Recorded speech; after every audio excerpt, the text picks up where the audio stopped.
Aujourd'hui à l'émission, je me laisse gagner par l'ambiance western en allant à la rencontre de passionnés de rodéo. Et qui sait, je vais peut-être dénicher le chapeau parfait ou une belle paire de bottes.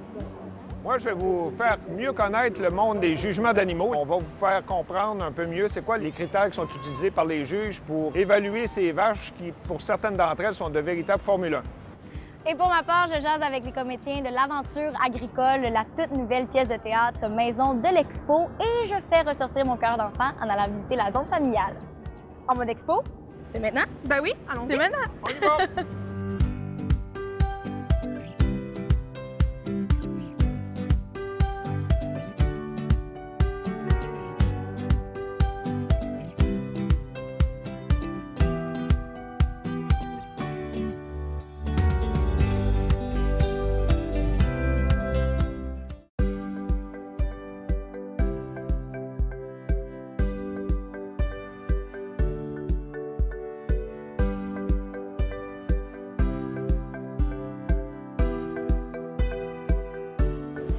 Les vedettes de la toute nouvelle pièce de théâtre L'Aventure agricole, écrite par Benjamin Desiel spécialement pour l'exposition agricole 2018. Jasmine, Laurence et Emmanuel, bonjour! Allô. Allô, allô. Allô. Alors, je vois que vous n'êtes pas seuls. Vous avez apporté de la belle visite. Voulez-vous nous les présenter? Oui, donc ici Gladys, une vache de luxe. Avec des très longs cils, effectivement. Avec des très longs cils. Donc ça, c'est une mascotte de votre pièce de théâtre. Quelle est l'histoire un petit peu de la pièce? Oh, on a un autre ami ici! Oui, c'est Hatchoum, le chien, qui est le meilleur ami de Laura, en fait, qui la suit partout dans sa quête, parce que l'histoire de la pièce, c'est Laura qui est en visite chez sa tante, Patricia, et son but, c'est que sa tante veut lui faire découvrir un peu le bien-être animalier puis comment bien prendre soin des animaux. Fait qu'elle se promène d'enclos en enclos pour aller visiter les vaches, les poules, il y a aussi un les cochon, cochons. Oui, il y a une poule, c'est ça, avec Voilà, Hatchoum. pour devenir la meilleure éleveuse Oui, du monde. C'est ça. La meilleure Oui, éleveuse c'est du monde ça, elle se entier. découvre une passion pour les animaux, puis elle veut devenir éleveuse comme sa tante. Ouais. Fait que voilà. Atchoum! Mais attends! Faut juste que je t'enlève un peu de poils, c'est tout! Arrête de bouger! Assis-toi! Atchoum, assis-toi, s'il te plaît!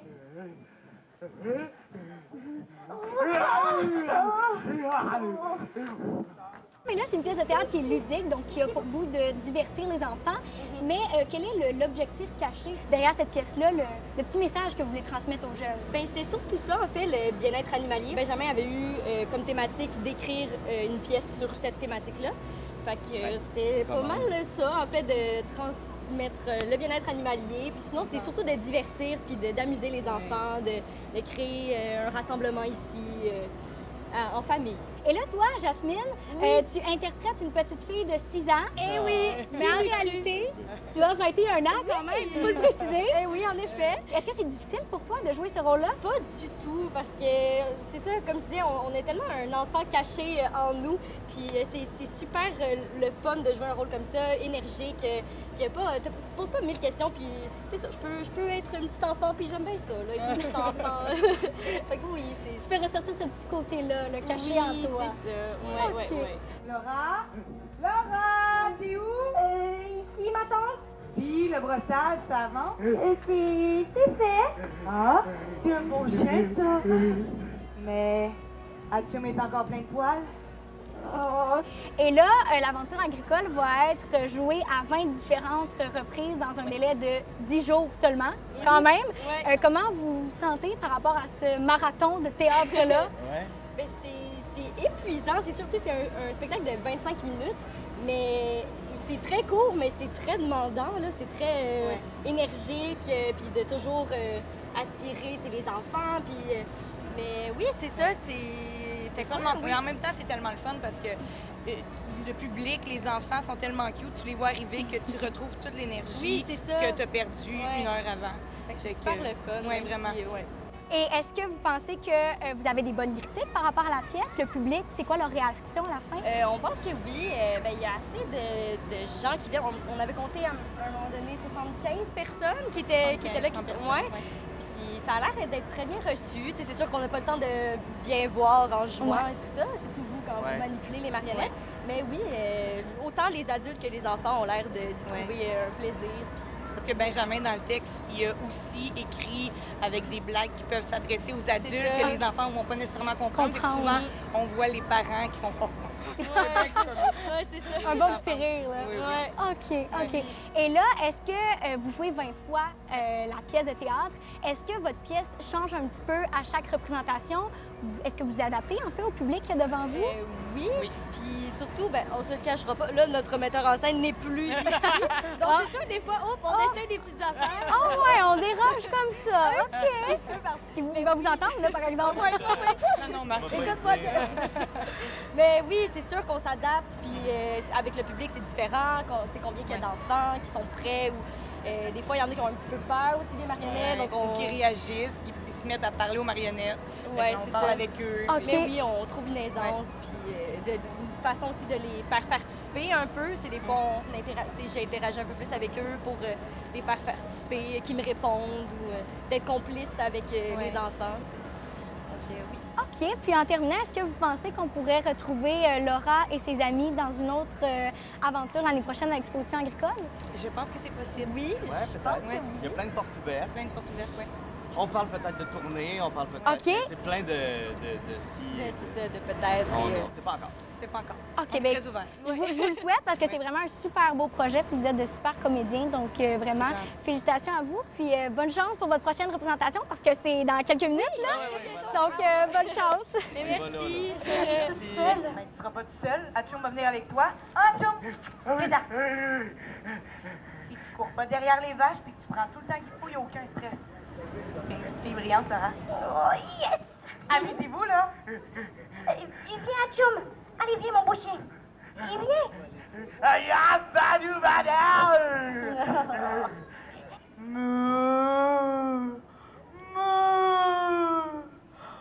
M'as-tu vu ce chant à perte de vue? Qui pourrait le croire, qui l'aurait cru? Alors, Clémentine, t'es allée regarder la pièce L'Aventure agricole. Comment t'as trouvé ça? Vraiment le fun. Vraiment le fun. T'as pas eu peur des marionnettes, j'espère? Non. Non? C'était laquelle ta préférée? Atchoum. Atchoum, le chien? Pourquoi? Ben, parce qu'il était très drôle. Il était drôle? Ouais. T'as trouvé drôle? Puis, est-ce que t'aimerais ça qu'il y ait une autre aventure de Laura et ses amis? Oui. Oui? Fait qu'on souhaite une deuxième aventure pour Laura. La pièce L'Aventure agricole, ça passe? Le test, c'est bon? Ouais. C'est bon? Tu lui donneras quelle note sur 10? 10. 10 avec tes doigts comme ça? 10 sur 10 pour l'aventure agricole! Ben, merci beaucoup, Clémentine!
Donc, tu sais, tu fais du rodéo, tu animes le rodéo un petit peu plus longtemps. D'où vient cette passion pour le rodéo? J'ai été élevé dans le monde des chevaux, dans le monde de rodéo. Mes parents avaient des chevaux lorsque j'étais jeune. Par la suite, moi, j'avais besoin d'adrénaline. J'avais décidé de faire le monde des taureaux sauvages à l'âge de 17 ans. Donc, j'avais même pas l'âge d'embarquer sur les taureaux sauvages. J'ai continué à faire ma carrière des taureaux sauvages jusqu'à l'âge de, si je me trompe pas, une trentaine d'années. J'ai fait exactement ça pendant 15 ans de temps, donc le monde des taureaux sauvages. Et par la suite, j'ai eu des commotions cérébrales, j'ai eu des membres de cassés. Fait que là, je commençais à vieillir un peu, fait que j'ai décidé de changer de discipline, puis je me suis lancé dans le terrassement du bourvillon.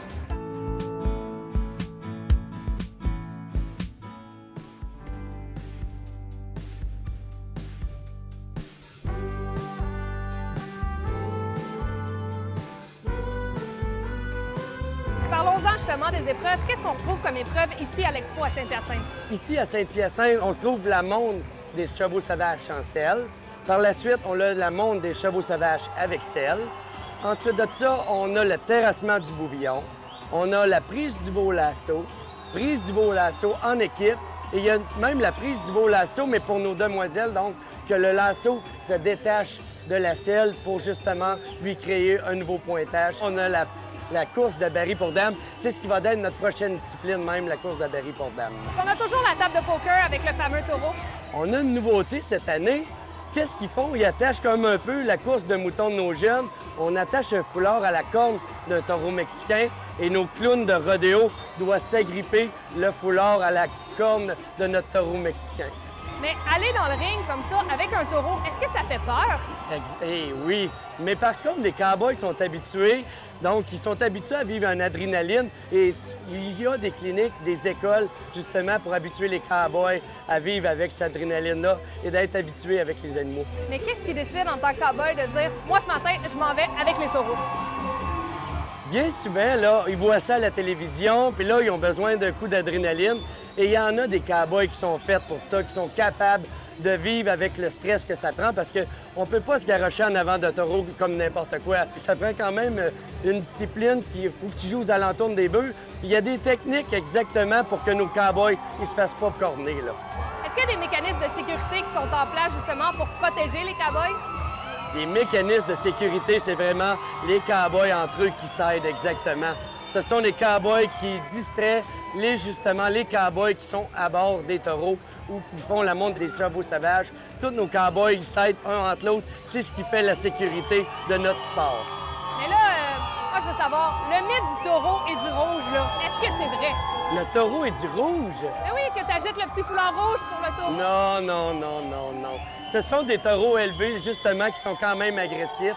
Puis c'est vraiment, là, le rouge n'existe pas parce qu'on a déjà mis des chemises rouges et il n'y a pas personne qui est mort à cause qu'il avait porté une chemise rouge. J'enlève le mythe, ça n'existe pas. On détruit le mythe. On détruit le mythe. Et vous avez également un clown de rodéo qui sert aussi à protéger les cowboys. Exactement. On a 2 clowns de rodéo. On appelle ça des cowboys protecteurs. Donc, c'est eux qui s'occupent de nos cowboys. Oh, ça va être à mon tour maintenant d'annoncer. Salut bien.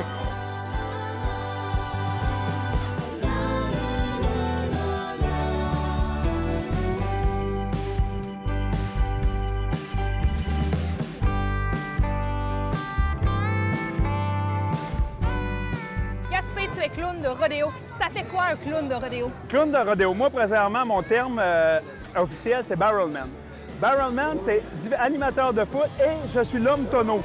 Lors des taureaux sauvages, je vais avoir un gros baril autour de moi qui va faire un îlot de protection dans le manège pour donner une chance aux cowboys et aux autres clowns de rodéo, s'il y a un problème, de venir, vu que le manège est long et large, de venir se protéger avec mon baril.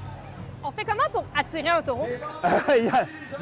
Ça dépend des taureaux. Il y a des taureaux qui sont agressifs de nature et il y en a d'autres qui ne viendront même pas au baril, ils ne viendront même pas nous voir.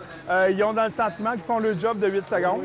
OK. Un coup, dès que le cowboy est à terre soi-même, se retourne à la barrière pour aller remanger du foin en arrière. OK, de eux-mêmes? De eux-mêmes, oui. Est-ce que vous avez déjà été blessé quand même gravement? En début de saison, premier rodéo de l'année, je me suis fait casser le nez dans le baril. Il y a un taureau qui a rentré la tête et m'a frappé avec la corne.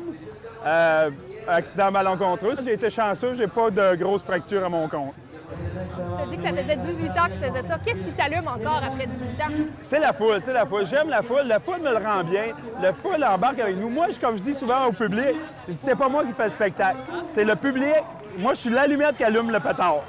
Le pétard, c'est le public. Je dis quand on peut s'énerver et tout ça, quand on peut avoir du plaisir. Il y a toujours une petite dose d'adrénaline dans le manège aussi qui m'active aussi. Mais disons qu'après 19 ans comme clown, j'ai encore la flamme et j'espère encore le faire longtemps. Est-ce que le public de l'Expo vraiment t'allume beaucoup? Ah oui, le public de l'Expo, comme ce soir, on a une ambiance électrisante. Je ne lève la main qu'une fois. Le monde me connaît déjà un petit peu de quelques années.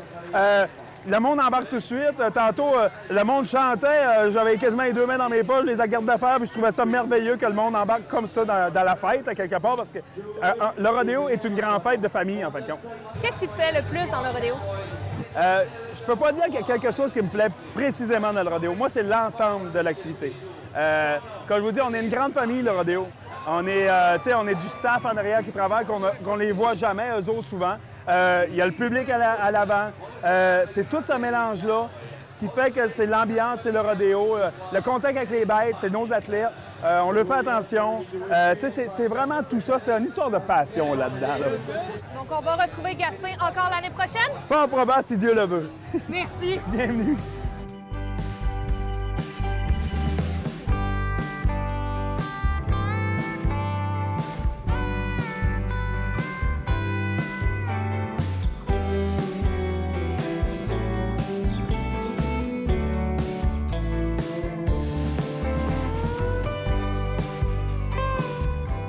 Julie, tu viens de faire la course de Barry. Comment ça a été? Super bien.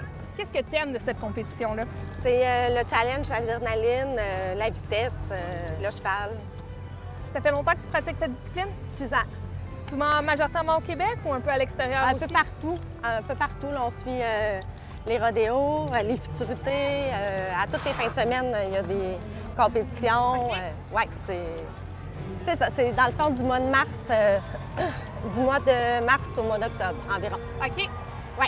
Le cheval, est-ce que c'est ton cheval à toi? Oui. Oui, OK. Oui. Donc, vous avez toujours la même monture. Oui, c'est ça. C'est une complicité, oui. Ça fait 3 ans que je l'ai, puis c'est ça, on forme une belle équipe, là. Ce soir, j'ai cru comprendre que tu étais dans une belle position. Oui. Félicitations. Merci beaucoup.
Alors, on va parler ce matin là, de jugement d'animaux à l'exposition de Saint-Hyacinthe.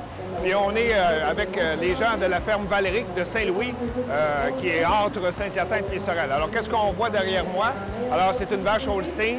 On peut voir c'est quoi le processus de préparation pour une vache comme ça. Qu'est-ce que ça donne présenter des vaches à une exposition? Bien, ça permet de gagner des prix. Ça permet de rehausser le prestige du troupeau. Puis ça permet peut-être aussi de vendre des embryons qui vont avoir une meilleure valeur parce qu'ils sont associés à une vache qui a gagné des prix. Alors, qu'est-ce qu'on fait avant de l'envoyer dans le ring qu'on appelle pour le jugement? On va voir ça un petit peu plus tard. On la prépare. Alors, vous voyez derrière moi la vache, on est déjà en train de la préparer. On va la brosser comme il faut. Et puis, si on voit qu'elle a des traits sur la peau qui sont beaux et qu'on voudrait mettre en valeur, on va les maquiller avec un jet de couleur.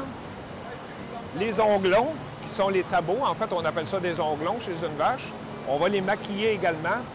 Puis, vous voyez qu'est-ce qu'il fait là? Il est en train de sécher les poils qui sont au-dessus de la vache parce qu'on veut faire ressortir sa beauté. Qu'est-ce qu'on recherche chez une vache? La première des choses, c'est sa conformité. Est-ce qu'elle répond aux standards de la race Holstein dans ce cas-ci? Est-ce qu'elle a un beau pis? Le pis, là, ça, c'est le plus important. La vache est amenée dans le ring, elle ne souffre pas, mais quand elle sort, c'est le temps qu'elle donne du lait. On veut que le pis soit le plus gros possible, le plus veiné possible, parce que ça démontre que c'est une bonne laitière. Ça, si vous voulez, on va s'approcher un petit peu, puis on va regarder ça. Hop! Ah, on en a une qui passe justement, qui vient de finir. Vous voyez ici, les côtés, là, ça c'est très important chez la vache Holstein. Qu'est-ce qu'on regarde là, les côtes, là, il faut qu'elles soient bien ressorties, même protubérantes, pour ajouter des qualités. Qu'est-ce qu'il va faire tout au long? Avec le séchoir, il va faire sécher les poils sur le dessus. Qu'est-ce qu'on veut faire ressortir? C'est la hauteur. hein? On veut que notre vache elle ait une belle conformité, puis on veut surtout qu'elle ait une belle hauteur. Quand on la regarde là, du ventre jusqu'au-dessus du dos, on veut que les gens remarquent qu'elle a une belle hauteur. Ils vont la laver, comme j'ai dit, ils vont la maquiller. Puis, il ne faut pas penser que cette vache-là, c'est la première fois qu'elle fait ça, là. Elle est entraînée comme un athlète. Il y a, tous les jours, il y a quelqu'un qui la prend, qui lui fait reproduire ce qu'elle va faire quand elle va être dans le ring pour le jugement. Qu'est-ce qu'on fait quand on est à une exposition régionale? On commence, par exemple, on commence à l'expo régionale de tel endroit. On a un bon classement, on sort avec des bannières. On s'en vient à l'expo de Saint-Hyacinthe. On ressort encore avec des prix. Et puis après ça, si on a vraiment un animal de très grande qualité, on va aller à la Royale de Toronto. Ça veut dire que ta vache est en compétition avec les plus belles vaches, les plus performantes du Canada. Puis si tu classes à la Royale, là, c'est le nec plus ultra. Tu t'en vas à Madison, aux États-Unis. Madison, c'est le temple pour les jugements d'animaux. Alors, c'est là qu'on retrouve les plus beaux animaux en Amérique du Nord. Puis quand tu sors à Madison, bien, les embryons, les petits de ta vache, les veaux, les génisses, surtout les génisses parce que c'est des vaches laitières, ils vont doubler, tripler, quadrupler de prix parce qu'on leur associe une bonne mère. Puis quand on fait des vaches comme ça, c'est pas fait n'importe comment. On prend la meilleure semence possible, de la meilleure vache possible, parce qu'on veut que l'animal, le petit animal qui va sortir de là, il soit de qualité supérieure à ses parents. C'est ce qu'on appelle une F1. Quand on fait le choix d'être dans des troupeaux pure race, c'est ça qu'on recherche. Des animaux F1 qui sont de meilleure qualité que leurs parents pour qu'ils produisent plus de lait ou qu'ils produisent un lait de très grande qualité. Il y a des vaches, comme la Holstein, c'est 90 du troupeau au Québec est composé de vaches Holstein. Quand on parle il y a 200-300 ans, c'était pas ça du tout, là. C'était la vache canadienne, qui est une petite vache, qui produit un très bon lait, qui est surtout utilisé dans les fromages. C'est très recherché parce que son taux de gras est très élevé. La Holstein, son lait est très protéiné, tandis qu'une vache, comme par exemple la petite vache canadienne, a produit un lait avec un taux de gras qui permet sa transformation en fromage. La vache canadienne, à l'époque, était élevée dans des conditions difficiles. C'est une vache qui est résistante, rustique, puis elle est de beaucoup plus petite taille que les vaches Holstein qui, à force de croisement, bien, ont atteint des tailles qu'elles n'avaient pas quand ils sont arrivés au Québec en 1870. Alors, si vous voulez, on va se transporter à l'intérieur de l'aréna ou au lieu de jugement, puis on va pouvoir regarder ensemble un peu qu'est-ce qui se passe. Suivez-moi.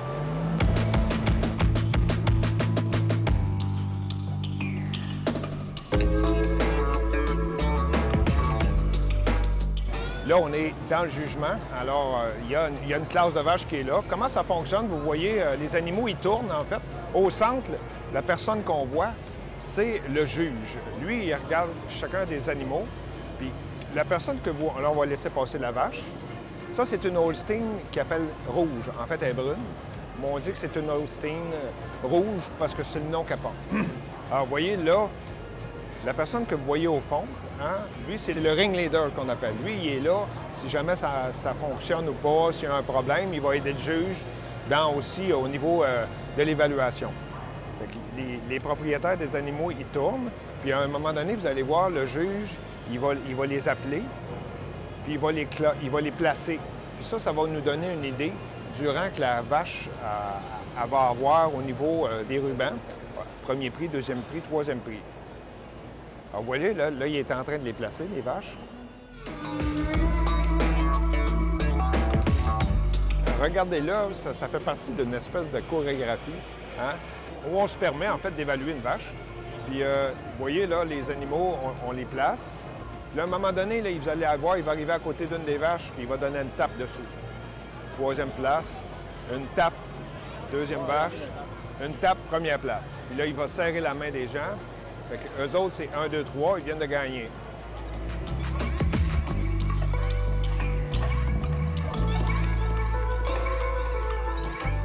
Alors, vous voyez, on place la vache, mais vous allez voir, on va y retrousser, si on veut regarder. Vous allez voir, la vache, là, on va lui lever le menton pour qu'elle soit le plus haute possible pour que le dos de la vache, on peut le regarder à la caméra, Vous allez voir, on voit là vraiment de la manière qu'elle est placée, c'est pour mettre en valeur les qualités esthétiques de la vache. Alors, vous voyez, on remet un prix. C'est une tradition qu'il y ait toujours deux personnes comme ça, un homme et une femme, qui accompagnent l'éleveuse ou l'éleveur lors de la remise du prix.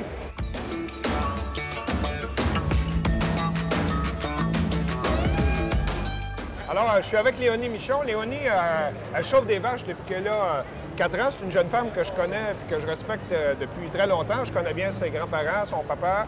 Puis, je veux que tu nous racontes un peu qu'est-ce qui s'est passé aujourd'hui, puis qu'est-ce que les juges ont aimé chez ta vache? Bien, dans le fond, elle s'est bien démarquée de sa classe. Elle a des bonnes pattes, puis elle est très laitière. Elle a quel âge? C'est un an senior. Un an senior. Ça veut dire qu'il y a un an junior, oui. Puis il y a un an senior. Oui. Fait que Léonie, elle, qu'est-ce qu'elle fait? Bien, c'est comme un athlète dans cette vache-là. Il faut que tu l'entraînes à faire ça. C'est oui. pas naturel chez elle. Là. Oui. Combien de fois tu fais ça avec elle par semaine? Bien, une fois par jour. Une fois par jour. Vous voyez, fait qu'il faut qu'une fois par jour, elle reproduise avec la vache qu'est-ce qui va se passer dans le ring. Parce que sinon, pour elle, une vache, c'est... Comme j'expliquais, c'est un animal qui stresse quand il n'est pas dans son environnement. Qu'est-ce que Léonie essaie de faire? Elle est très, très bonne. Fait que, vous voyez, comme on disait, ça, c'est le ruban. Ça, c'est un... Puis elle a été photographiée, comme je vous disais, c'est une tradition.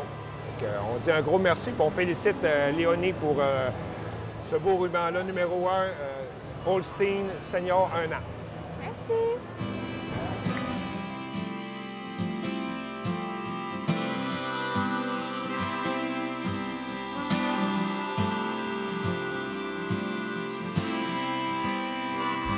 Alors, vous savez maintenant quoi faire si vous décidez l'an prochain de présenter une vache lors du prochain jugement d'animaux.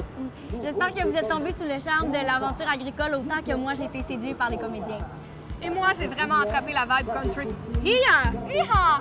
Travailler fort en général, ça vient que ça paye, mais c'est surtout l'authenticité, tu sais, pas faire semblant d'être quelqu'un d'autre.